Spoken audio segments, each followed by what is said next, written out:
어제와 오늘 이제 봄을 재촉하는 봄비가 내리고 있는 것 같습니다. 이번 비가 그치고 나면 이제 길고 길었던 겨울의 마침표를 찍고 우리가 새로운 기운으로 3월의 첫 주간을 시작할 수 있을 것 같은데요.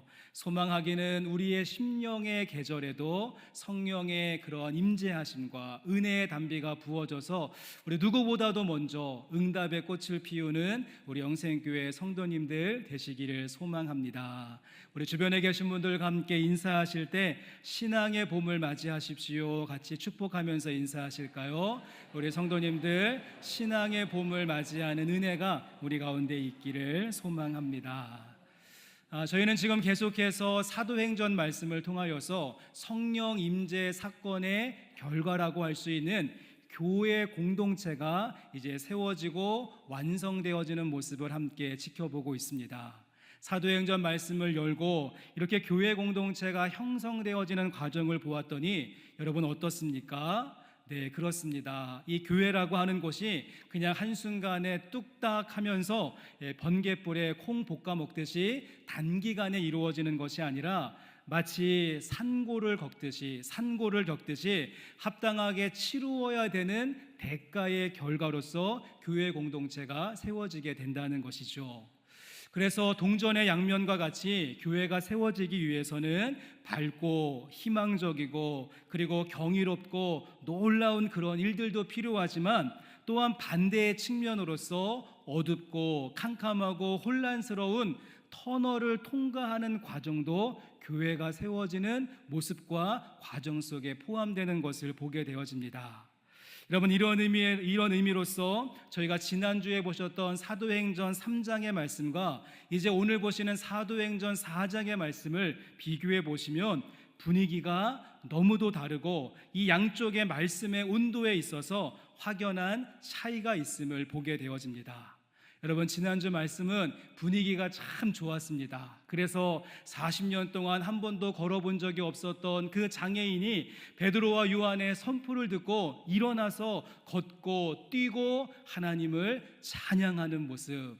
여러분, 지난주 한 주간 동안 워킹, 점핑, 프레이지, 스텝업 체조 많이 하셨습니까? 그래서 지난주 말씀의 온도는요, 뜨끈뜨끈하고 열정적이고 파워풀한 모습, 이로 인하여서 남자만 5,000명이 믿고 돌아오게 되어지는 정말 봄날이 임한 것 같은 그런 찬란하고 너무도 감격스러운 소감이 바로 사도행전 3장 말씀의 분위기이지 않았습니까?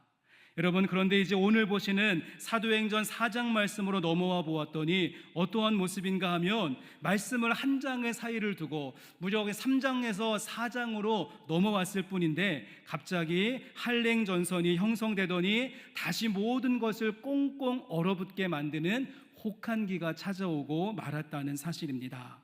고조되었던 기적의 분위기는 하루아침에 사그라들게 되었고 냉랭한 된소리가 내려앉는 모습, 그래서 기적을 행하였던 베드로와 요한이 체포가 되어지고 구금되어지고 신문받고 회유와 그런 협박에 시달리게 되어지고 급기야는 늘씬하게 두들겨 맞고 만신창이가 되어지는 고난과 핍박의 시간이 교회 공동체 가운데 찾아오고 마른 것이죠.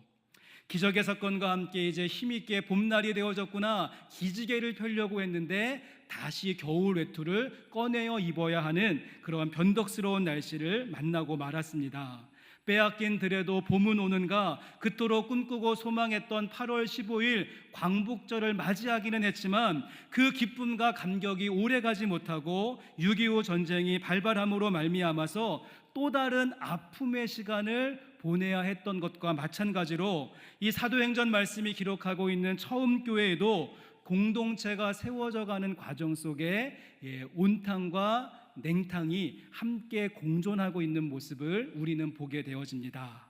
성도 여러분, 그렇다고 한다면 이렇게 다시 불어닥친 이 냉랭한 혹한기를 맞이한 교회가 이 모든 어려움을 뚫고 어떠한 모습으로 극복하게 되어질 때 또 하나의 나무태를 새기며 더욱 견고하고 단단한 모습으로 나아갈 수 있는 것일까요? 전도서 말씀 가운데 이러한 구절이 있습니다. 전도서 7장 14절입니다. 전도서 7장 14절 말씀에 형통한 날에는 기뻐하고 곤고한 날에는 되돌아보아라. 이 두 가지를 하나님이 병행하게 하사 사람이 그의 장래일을 능히 헤아려 알지 못하게 하셨느니라. 전도서 기자가 무엇이라고 이야기합니까? 하나님께서 저와 여러분의 인생 가운데 이 두 가지를 병행하게 하셨다라고 말씀하고 있죠. 우리가 하루의 시간을 보내다 보면 그 햇빛이 맑은 낮의 시간이 있는가 하면 어두운 밤의 시간이 있는 것처럼, 해가 떠오르는 아침이 있는가 하면 해가 서산에 기우는 저녁이 있는 것처럼, 우리의 인생길에도요 오르막길이 있는가 하면 내리막길이 있고, 병들 때가 있는가 하면 또 건강할 때가 있고, 잔잔할 때가 있는가 하면 풍랑을 만날 때가 있고, 순경의 때가 있는가 하면 역경의 때도 만나게 된다는 사실입니다. 그래서 지혜로운 사람은 형통한 날에는 기뻐하라. 지금 현재 저와 여러분의 삶의 모습이 사도행전 3장 말씀의 분위기와 같이 기적적인 사건들로 인하여서 따끈따끈한 봄날을 맞이했다라고 한다면 워킹, 점핑, 프레이징, 하나님께 감사하고 기뻐하는 모습이 우리에게 요구되는 것이고요. 하지만 반대로 사도행전 4장 말씀의 분위기처럼 다시 한번 혹한기가 찾아오고 우리의 인생 가운데 브레이크가 걸리고 곤고한 날이 이르게 되어지면 우리는 어떻게 해야 될 것인가? 말씀 속에 등장하는 베드로를 통하여서 배울 수 있어야 된다는 사실입니다. 왜냐하면 우리가 오늘 함께 살펴보는 베드로의 모습은 3장 말씀에 있었던 온탕도 4장 말씀에 나오는 냉탕도 모두 경험했었던 베드로의 모습이기 때문에 우리의 인생 가운데 찾아온 이 한랭전선과 혹한기를 어떻게 우리가 뚫고 나갈 것인가, 베드로를 통하여서 저는 배울 점이 있다라고 생각이 되어집니다. 함께 예배하는 성도 여러분, 혹이나 지금 여러분의 삶의 여러 가지 형편과 모습이, 지금 밖에 날씨는 봄 기운이 찾아왔고 새싹의 움이 돋고 꽃봉오리들이 꽃을 틔우고 있는 그런 형편 가운데 있지만, 여전히 우리들의 마음과 우리들의 삶의 형편과 우리의 가정과 내가 하고 있는 모든 일들에는 여전히 차고 냉랭하고 또 모든 것을 얼어붙게 하는 혹한기가 여전히 끝나지 않았다라고 한다면, 소망하기는 주시는 말씀을 통하여서 우리의 삶의 현장을 얼어붙게 하는 동장군들은 다 물러가고 내 영혼의 햇빛빛이니, 내 영혼의 햇빛빛이니 주의 영광 빛난 광채로 인하여서 새로운 봄날을 맞이하는 우리 영생교회 성도님의 3월의 삶이 되시기를 주님의 이름으로 간절히 축복합니다. 여러분, 그렇다고 한다면 이제 오늘 말씀의 주제는 우리가 어떻게 인생 가운데 찾아오는 이 혹한기를 뚫고 나갈 수 있는 것인가, 혹한기를 우리가 뚫고 나갈 수 있는 대책은 무엇이고 매뉴얼은 무엇인지, 이제 본문 말씀을 통하여서는 세 가지의 그러한 매뉴얼을 조금 설명하고 안내해 드리기를 원하는데요. 여러분, 첫 번째 방법, 혹한기 대책의 첫 번째 방법은 무엇인가 하면, 설교적인 용어로는 조금 부적절하지만 여러분 그냥 이해하고 들어주시면 좋겠습니다. 제가 아무리 생각해봐도 이것만큼 좋은 용어가 없는 것 같은데요. 여러분의 인생 가운데 혹한기가 찾아오고 영적인 대결이 벌어지고 환경이 나를 초라하게 만든다라고 할지라도 성도님들 절대로 쫄지 마십시오. 쫄지 마십시오. 우리 복음의 사람들은 쫄지 않습니다. 이것을 조금 설교적인 용어로 바꾸어 본다면, 여러분 냉혹한 현실 가운데 있을지라도 담대할 수 있는, 우리 담대할 수 있는 영생교회 성도님들 되시기를 바랍니다. 이제 본문 말씀을 한번 들어가 보시면 여러분 정말 말씀의 분위기가 험악함 그 자체라고 할 수가 있습니다. 4장 1절 말씀부터 한번 보시겠는데요. 4장 1절 말씀에 사도들이 백성에게 말할 때에 여러분 누가 몰려왔습니까? 제사장들과 성전 맡은 자와 사두개인들이 이르러라고 말하면서 제사장들, 성전 맡은 자, 사두개인들이 지금 그 그룹으로 몰려오고 있는 모습을 이야기합니다. 여기에 나오는 사람들은 모두가 하나의 공통점이 있는데 이들 모두 사두개파다라고 보시면 좋습니다. 제사장도 그렇고 성전 맡은 자 수비대장인데요, 그 사람도 그렇고 또 사두개인들은 당연히 사두개파에 속해 있는 사람들이겠죠. 여러분도 아시는 대로 그 당시에 사두개파 사람들은요, 로마 정권과 결탁하여서 현실 정치에 깊이 참여해 있었고 자신의 이익만을 추구하던 집단이 사두개파 사람들이었습니다. 예수님께서 말씀하시기를, 자, 너희가 지은 이 헤롯의 이 성전을 허물라 내가 3일 만에 일으킬 것이다 라고 하는 말씀을 듣고, 아니 감히 이 성전을 허문다고? 우리가 정치적으로 이용하기 위하여서 정말 힘겹게 지은 이 헤롯 성전을 당신이 허문단 말인가? 그래서 이 이야기를 정치적인 도전으로 받아들인 사두개파는 이제 바리새파 정반대의 노선이었는데, 그 바리새파와 합하여서 예수님을 십자가에 못 박아 죽이는 그 일에 앞장을 서게 되어집니다. 그리고 또 한 가지, 사두개파의 특징 가운데 한 가지가, 이들은 눈에 보이는 것이 중요하고 눈에 보이는 것이 전부라고 생각했기 때문에 이들은 죽음 후에는 부활이 없다, 죽음 후에는 부활이 없다라고 하는 생각을 가지고 있었는데, 2절 말씀에 보았더니 어떻습니까? 2절 말씀, 4장 2절에 예수 안에 죽은 자의 부활이 있다고 백성을 가르치고 전함을 싫어하여 라고 말하면서, 이 사두개파 사람들이 알러지 반응을 보내는 가장 큰 단어가 부활인데, 그들이 겨우겨우 처단한 예수님의 이름을 가지고 예수 안에 죽은 자의 부활이 있다라고 백성들을 가르치고 전하게 되어지자 몹시도 격분하고 혐오하고 싫어하게 되어졌다라고 말씀은 이야기합니다. 자, 그래서 어떻게 합니까? 그 다음 절인 3절의 말씀에 그들을 잡음에 날이 이미 저물었으므로 이튿날까지 가두었으나 라고 말하면서, 요즘 많이 듣는 용어이죠, 임의동행. 그래서 당신은 묵비권을 행사할 수 있고 변호사를 선임할 수 있습니다, 뭐 이러한 블라블라 그 미란다 원칙 다 무시한 채 그렇게 말하고 있는 그 제자들의 입틀막, 입을 탁 틀어막고는 그냥 바로 감옥에 투옥시키는 그런 모습을 보여주고 있습니다.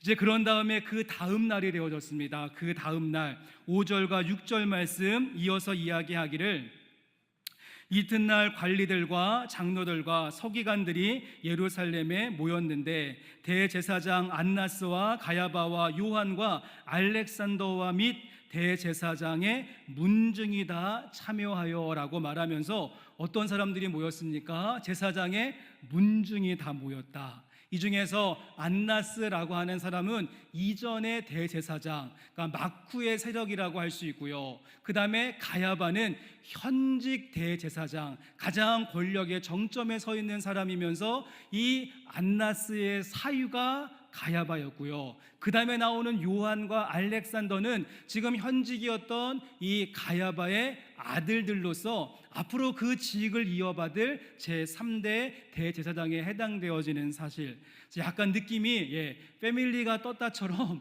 그 대제사장 가문이 다 모여서 정말 한 명도 감당하기 어려운 그런 사람들이 지금 떼거지로 모여들어서 권력과 힘을 가지고, 너 감히 무슨 권세로, 너가 무슨 자격으로, 너가 감히 누구의 이름을 가지고 이와 같은 일을 행하였느냐, 이렇게 그를 둘러싸고 압도하고 있는 모습을 보게 되어진다는 것입니다. 여러분 7절 말씀 한번 같이 읽어보시겠습니까? 7절 말씀에 사도들을 가운데 세우고 묻되 너희가 무슨 권세와 누구의 이름으로 이 일을 행하였느냐. 약간 느낌이, 제가 학교 다닐 때 일진 형들이 힘없는 아이 꼬마 그 학생 가운데 놓고, 너 앞으로 주머니 뒤져서 나오면 100원에 한 대씩이야. 저희 동네 형님들이 주로 그랬는데요, 지금 그와 같은 분위기가 연출되어진다는 것이죠.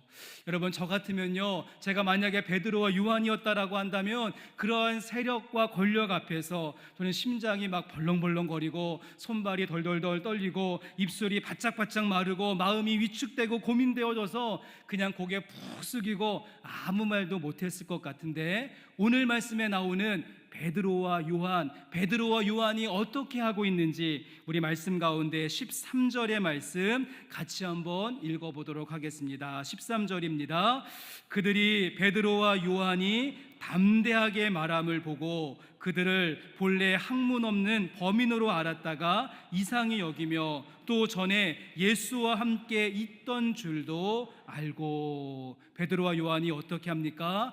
저처럼 바싹 쫀 것이 아니라 담대하게 말했다. 다른 번역 성경에는요, 거침없이 주눅들지 않고 당당하게 선포하며 주님의 말씀을 증거하는 그 모습, 저는 이러한 담대함이 저와 여러분들 가운데 있기를 간절히 소원합니다. 우리가 인생의 혹한기를 만나게 되어지면 마음이 얼어붙고 자신감이 떨어지고 아이고 내까지 것이 뭐라고 라고 하면서 스스로에 대하여서 평가절하하게 되어지는데, 여러분 그런 마음은 악한 영과 사탄이 주는 마음임을 꼭 기억하시면서 성도님들 절대로 쫄지 마시고 담대함으로 나갈 수 있는 은혜가 우리 가운데 있기를 소망합니다.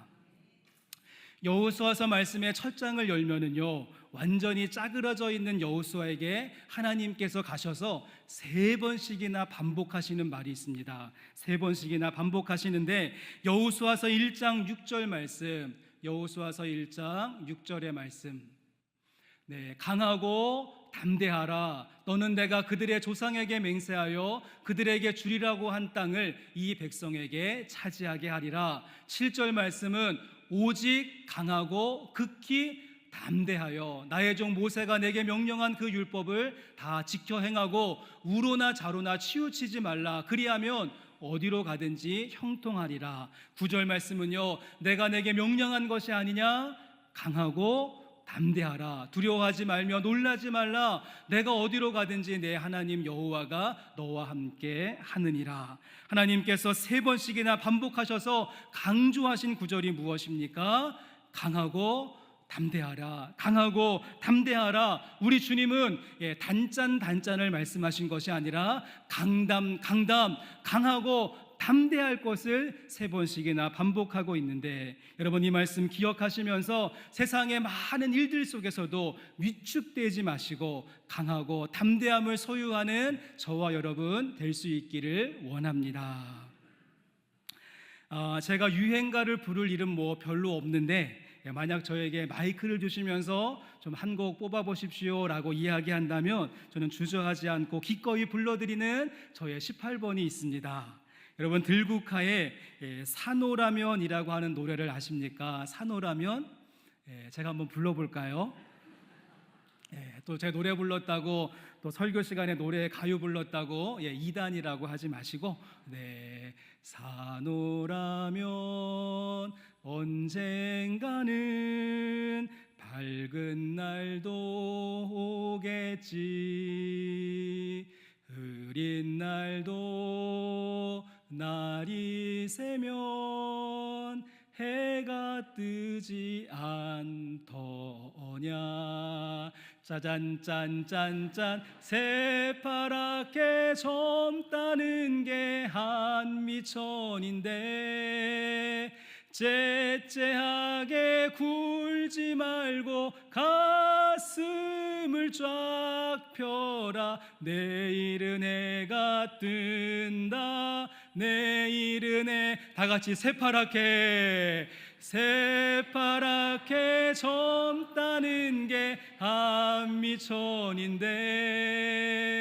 째째하게 굴지 말고 가슴을 쫙 펴라. 내일은 해가 뜬다. 내일은 해가 뜬다. 여러분, 여러분 아멘이십니까? 왜 이렇게 가요가 은혜가 되는지요? 여러분 혹한기를 지금 보내고 계십니까? 아이고 내 인생 봄날은 언제 오나 막막함과 막연함이 있으십니까? 아니면 오늘 말씀에 베드로와 요한과 같이 고난과 역경이 우리를 겹겹이 에워싸고 사정없이 짓밟고 계십니까? 여러분 그럴수록 더욱더 담대하십시오. 쫄지 마십시오. 째째하게 굴지 마시고 가슴을 쫙 여십시오. 내일은 우리 하나님의 태양이 떠오를 것입니다. 우리 주님이 주시는 강함과 담대함을 가지고 당당하게 세상과 맞서 승리하는 우리 영생교회 성도님들 되시기를 주님의 이름으로 간절히 소망합니다.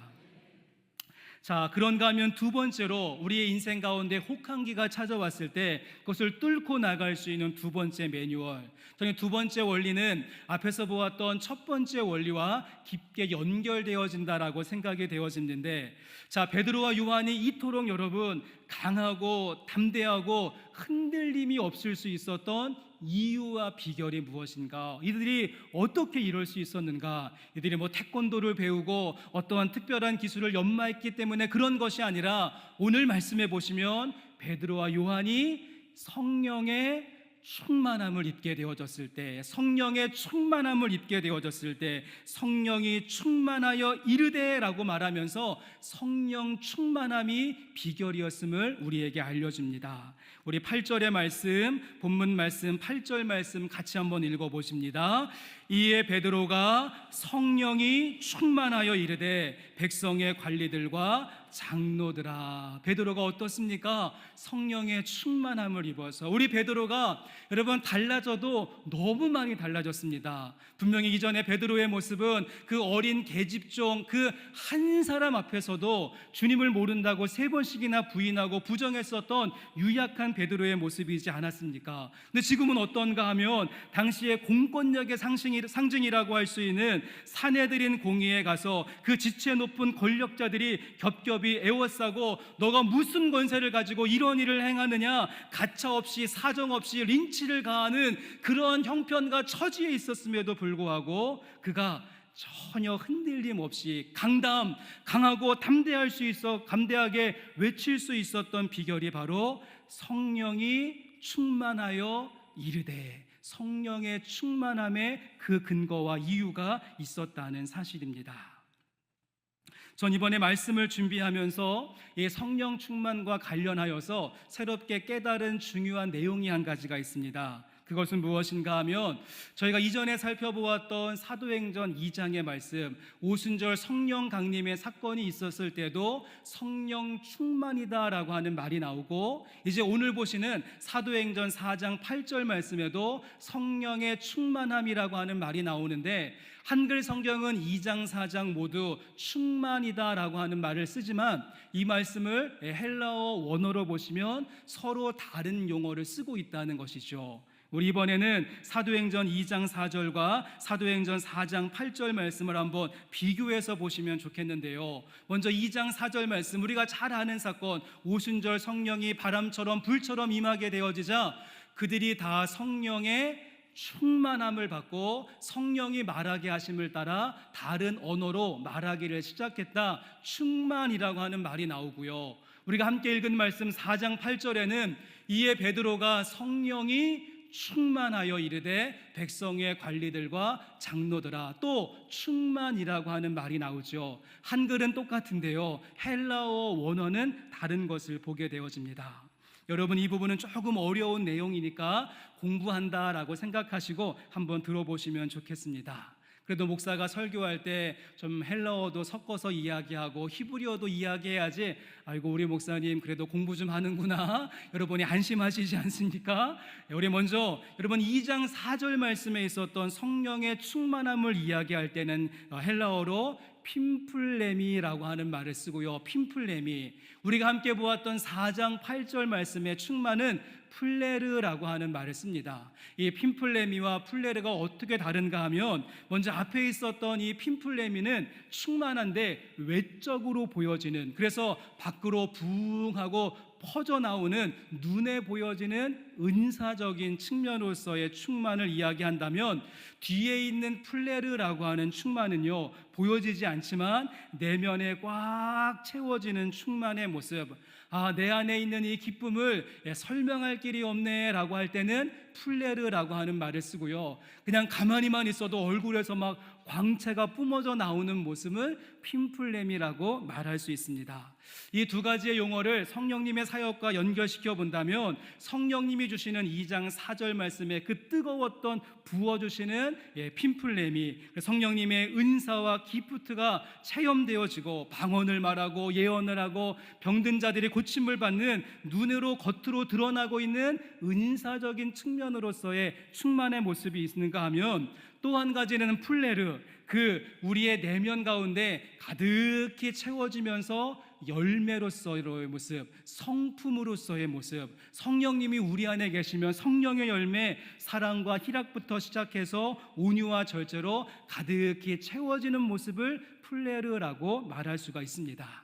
쉽게 말해서 핀플레미는 위에서부터 아래로 막 쏟아지고 부어지는 특징이 있다면, 플레르는 아래에서부터 차곡차곡 쌓여져 가는 모습을 이해하시면 좋습니다. 여러분, 그런데 오늘 말씀에 베드로의 경우가 어떻습니까? 그는 사도행전 2장 말씀에 핀플렘이 강력하게 임재하시는, 불처럼 바람처럼 임하시는 성령님의 은사를 체험하는 베드로의 모습이었고요. 그런데 베드로의 모습은 거기에서 그친 것이 아니라 2장 말씀에서 오늘 보시는 4장 말씀으로 넘어오면서 그 안에 또 성령의 충만함이 베드로 안에 차곡차곡 가득히 차여지게 되어지자, 이제 베드로의 성품이, 베드로의 기질이, 베드로의 스타일과 가치관과 세계관이 완전히 바뀌게 되어지는 플레르로서의 충만함도 경험하게 되었던 것입니다.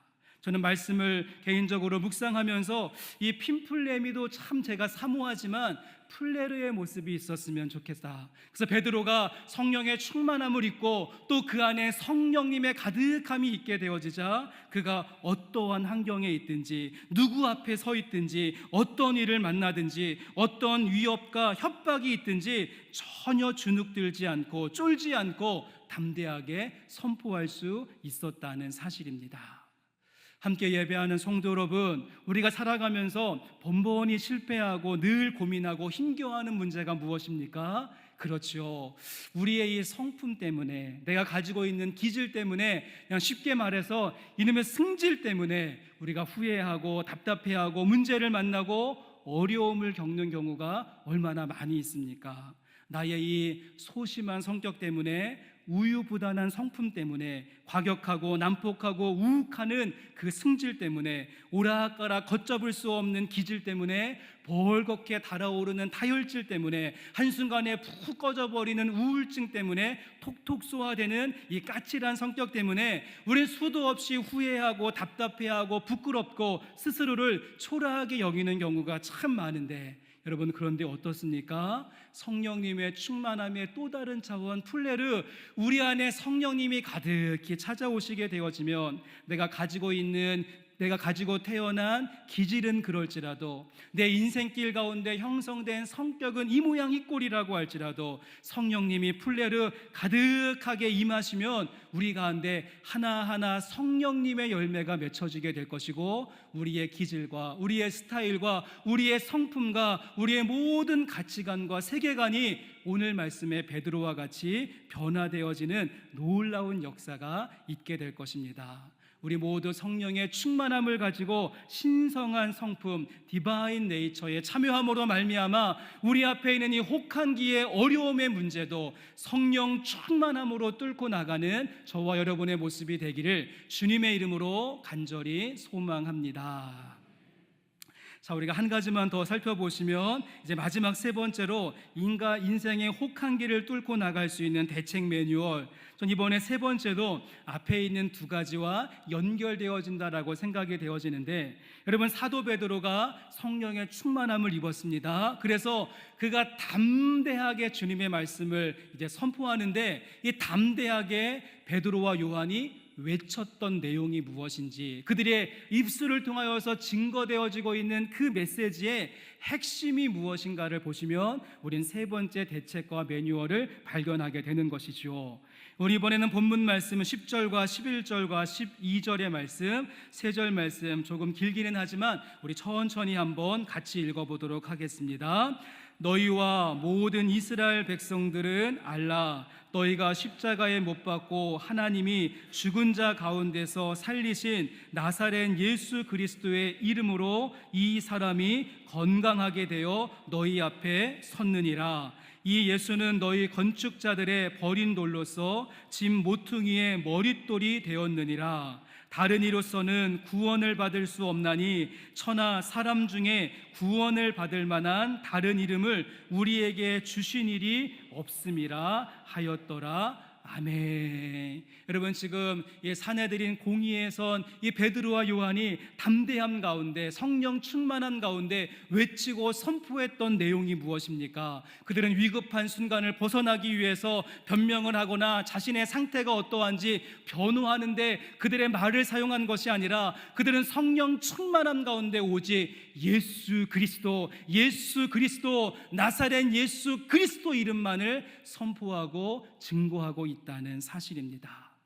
여러분, 놀라운 점은요, 나사렛 예수 그리스도의 이름, 이것은 우리가 지난주에 살펴보셨던 이 사도행전 3장의 말씀, 온탕의 분위기이죠. 40년 된 병자가 고침받고 일어설 때도 그 나사렛 예수 그리스도의 이름이 능력이 있었을 뿐만 아니라 오늘 말씀 전혀 다른 분위기, 사도행전 4장 말씀, 냉탕과 혹한기가 찾아왔을 때도 여전히 나사렛 예수 그리스도의 이름은 능력으로 작동하고 있다는 사실입니다.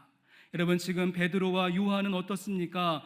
사내들인 공회에 붙잡혀 있는 상태입니다. 어마무시한 그 권력과 그 짓누르고 있는 그 공권력 앞에서 자신의 무죄를 주장해야 되고 어떻게 해서든지 자신의 혐의 없음을 인증해야지만 여기서 풀려날 수 있는 그러한 순간이었습니다. 그런데 베드로의 대사를 쭉 한번 읽어보시면 베드로의 말 가운데 내가라고 하는 말은 한마디도 나오지 않습니다. 그는 오직 나사렛 예수 그리스도의 이름, 그래서 모퉁이돌과 머릿돌 되시는 예수님의 이름, 유일하신 구원자 이름 되시는 예수님의 이름, 치유와 회복과 능력 되시는 예수님의 이름만 줄줄이 사탕으로 예수님의 이름만 선포하고 있는 베드로의 모습을 보게 되어집니다. 전 이러한 베드로의 모습을 묵상하고 우리의 모습을 한번 진단해 보았을 때 베드로와 우리의 차이점이 여기에 있다라고 생각이 되어집니다. 우린 솔직히 반대의 일들을 참 많이 하죠. 그래서 우리의 인생의 혹한기와 같은 어려움을 만나면 예수님, 좀 나 좀 변호해 주세요. 나를 좀 도와주시고 나를 좀 위해서 좀 뭔가 좀 해주셔야지 상황이 좋아지고 어려움이 극복되고 안 되던 일들이 해결되지 않겠습니까? 예수님, 나를 위해서 좀 움직여 주십시오. 이것이 우리들의 많은 기도 제목이고 소망인데 베드로의 모습은 반대였다는 것이죠. 그는 자신의 형편과 나의 상황이 중요한 것이 아니라 우리 주님께서 그리하지 아니하실지라도 예수 그리스도 그분을 변호하고 그분을 증거하고 그분을 선포하고 그분을 외치는 곳에 그의 모든 대사를 사용하고 있다는 사실입니다.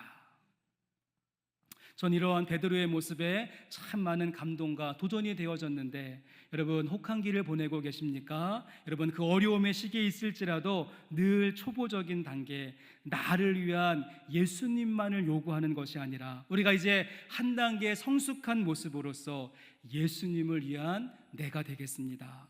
내가 나를 변호하고 나를 변명하는 곳에 나의 시간을 사용하지 않고 내가 살아도 주를 위해 살고 내가 죽어도 주를 위해 죽겠습니다. 이와 같은 다짐으로 나아갈 수 있는 예수님의 이름 붙들고 어려움의 시기를 통과하며 나가시는 우리 성도님들 되시기를 주의 이름으로 소망합니다.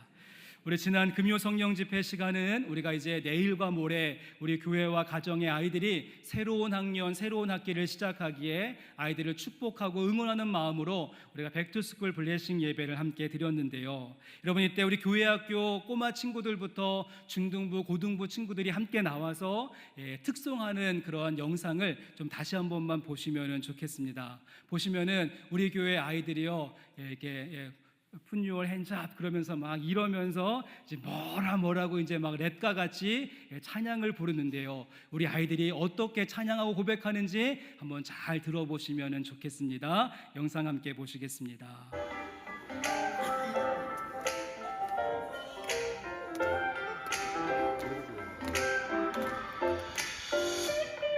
나는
어떻습니까? 네.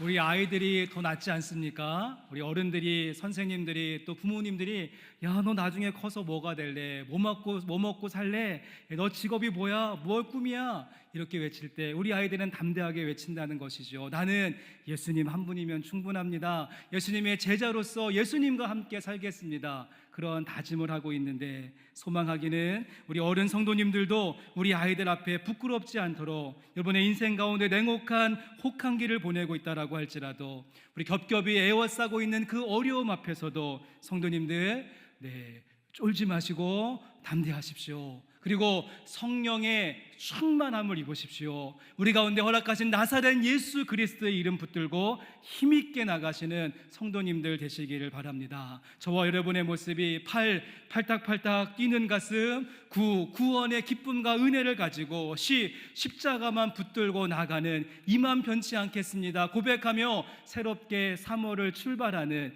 영생교회 성도님들 되시기를 주님의 이름으로 간절히 축원합니다.